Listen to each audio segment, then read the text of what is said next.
প্রকৃতির জীব বৈচিত্র্য বজায় রাখতে বিভিন্ন প্রজাতির প্রাণী ও অণুজীব ভিন্ন ভিন্ন উপায়ে বংশবৃদ্ধি করে।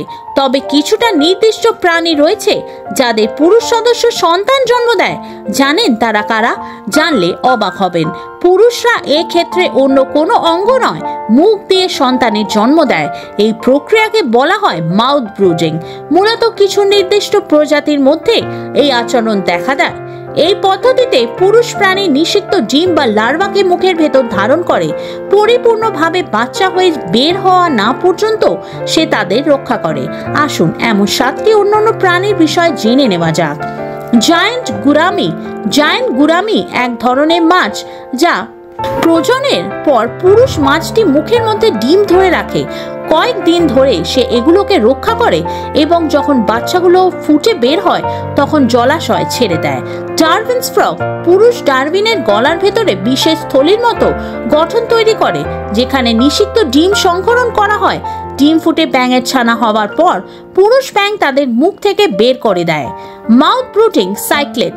সাইক্লেট মাছের পুরুষ সদস্য নিষিক্ত ডিম মুখে ধরে রাখে। ডিম ফুটে গেলে এবং বাচ্চাগুলো শক্তিশালী হয়ে উঠলে সে তাদের জলে ছেড়ে দেয়। Cardinal fish. কার্ডিনাল ফিশ পরিবারের সদস্যরা মুখ ব্রুডিং পদ্ধতি অনুসরণ করে। পুরুষ মাছ মুখে ডিম ধরে রেখে শিকারীর হাত থেকে তাদের রক্ষা করে।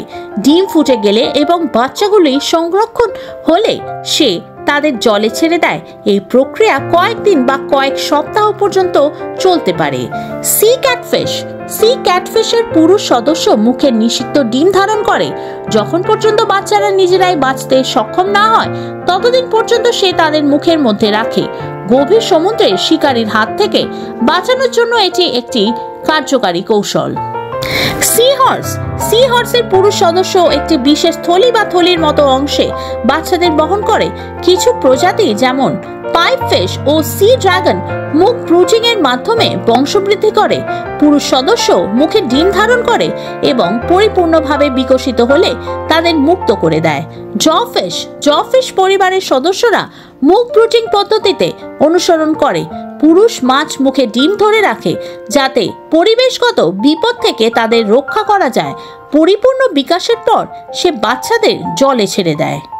বিশেষ প্রজনন পদ্ধতিতে প্রাণীদের বংশবৃদ্ধির একটি অভিনব কৌশল যা তাদের পরিবেশগত ঝুঁকি থেকে রক্ষা করে এবং নতুন প্রাণীদের বেঁচে থাকার সুযোগ বাড়ায়। ব্যুরো রিপোর্ট, RG সমাচার।